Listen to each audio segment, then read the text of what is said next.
This show is brought to you by... Alright, hear me out guys.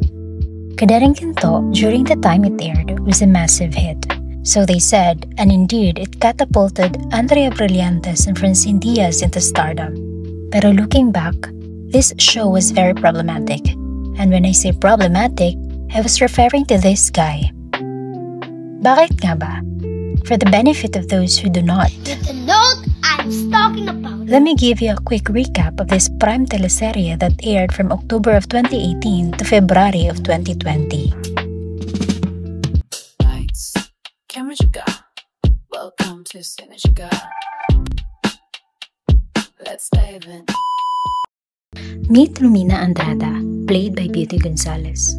Nagtatrabaho lang naman siya as a secretary of a business tycoon, Robert Mondragon, played by Albert Martinez.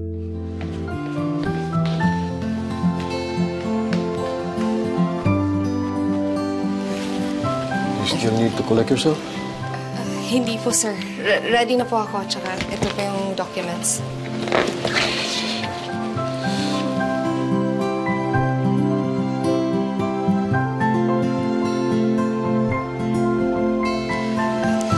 Naputikan po kasi yung uniform ko kanina, sir.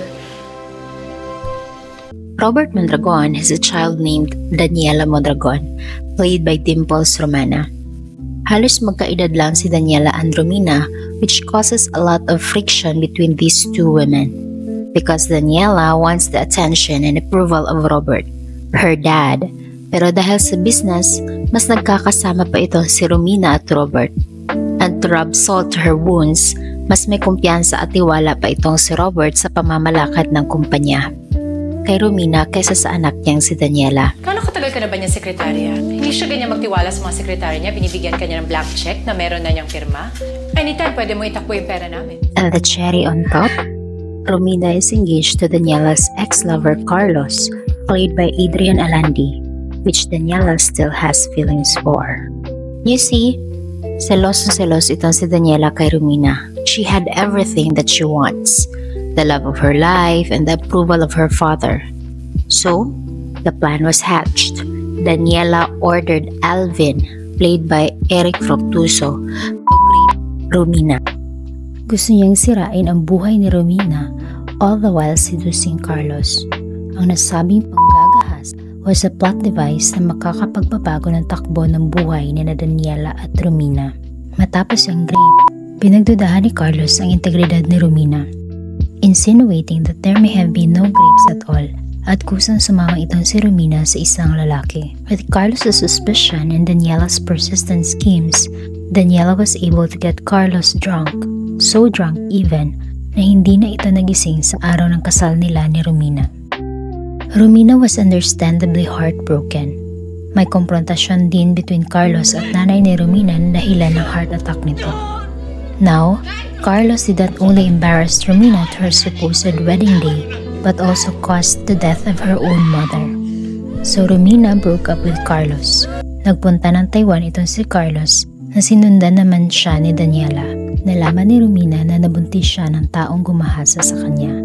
Habang busy itong si Daniela na suyuin si Carlos, si Romina at Robert naman ay unti-unting nahulog sa isa't isa at tuluyan na nga itong nagpakasal, setting the stage for what would become one of the most iconic rivalries in teleserye history, Romina versus Daniela. Romina gave birth to a child named Cassandra or Cassie Mondragon, with Robert giving surname to the child and treating her as his own. Meanwhile, Daniela gave birth to Margaret or Marga Mondragon, her biological daughter with Carlos. And just like that, the next generation was born into the battlefield of bitterness and power, a generational war, Romina versus Daniela, Cassie versus Marga. This teleserye was big and launched the careers of Andrea Brillantes and Francine Diaz. Cassie versus Marga became a pop culture moment. It was very entertaining rivalry to say the least, Mondragon versus Mondragon. Who has a better claim to the Mondragon Empire? Legally speaking, Daniela bilang biological daughter ni Robert and Romina bilang asawa ni Robert stood on equal footing. But socially and emotionally, Romina and Cassie were constantly undermined. The weapon often used against them repeatedly was Cassie's origin, that she wasn't Robert's biological daughter, but the child of Romina's rapist. There's this most overused trope of Filipino teleserye, the trope of good versus evil, a very simplistic storyline where the good side will try to overcome the villains. Isang napakasimpleng kwento kung saan lalaban at pipigilan ng mga bida ang anumang kasamaan na binabalak ng mga kontrabida. While these kinds of tropes give a clear manual on who to root for, it comes with a downside. Tinatanggal nito ang lalim ng mga karakter. Minsan, nawawala ng nuance at layers ang mga bida at kontrabida. The good protagonist does good for the sake of being good, while the villain is just rotten to the core. Kadenang Ginto, to some degree, didn't escape this trap, and that's where the Robert Mondragon problem comes in. Balikan natin ang isa sa pinakagamit na linya at insulto sa show. Kaya wag mo kung kakalabanin ko. Ayaw mong malaman ng lahat na hindi ka totoong anak ni Lolita. You're a fake Mondragon! At kahit kailan, kahit anong gawin mo, hindi ka namin magiging kadugo na hindi tunay na Mondragon si Cassie. You do not the liar is my fake. It's the Cassie and fake. Hindi siya mukhang dragon. This insult underlined the uncomfortable truth within the show's internal logic. Bilang manonood, we're meant to root for Romina and Cassie, the designated good characters, while we should wish for Daniela and Marga's downfall. Pero ang dilema, kung hindi tunay na anak ni Robert si Cassie at si Romina ay napangasawa lamang niya, what claim do they really have to the Mondragon legacy? So how do we reconcile this? The show needed a way to fix that, to level the playing field, para maging patas ang labanan sa pagitan ni Cassie at Marga, Romina at Daniela. And what did the writers came up with? Isang nakakagulat na plot twist sa kwento. Kasi nung pinasok ko si Romina sa kubo, bigla siyang dumating, nakasintukan pa nga kami. Buti lang nakasipat kagad ako bago niya ako nakita. It was revealed na si Robert Mondragon pala ang tunay na gumahal sa Romina at hindi si Alvin. You see how this is problematic? Let's break this down. Balikan natin ang gabing dinukot si Romina at ginahasa. Romina was kidnapped by Alvin and taken to a remote kubo. Then as it turns out, nasundan pala sila ni Robert. Instead of calling the police, Robert, a very rational and sane businessman, stalked this Alvin guy, made his way to the kubo, nakipagsuntukan kay Alvin, pero imbis na tulungan si Romina pagkatapos tumakas ni Alvin, raped Romina instead. Not only is this plot twist deeply problematic, it is lazy and insulting to the intelligence of the audience. A successful man like Robert, up until this point, had zero hint of being a predator. He may have been lately developing feelings for Romina, but he had no motive, no history of violence, and absolutely no hint that he will do such perverse act towards Romina. He was always portrayed as composed, rational, even fatherly. So why make his character into something so monstrous? Because the plot needed Cassie to be a real Mondragon. Because in a simplistic good versus evil world, we can't have the heroine's child be illegitimate. So the producers made Robert the villain, not to explore death or trauma, pero para lang maayos ang technicality sa family tree.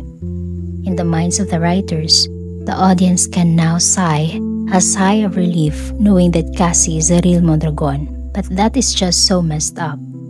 Kung babalikan natin ang mga pangyayari, calling Robert a monster would be an understatement.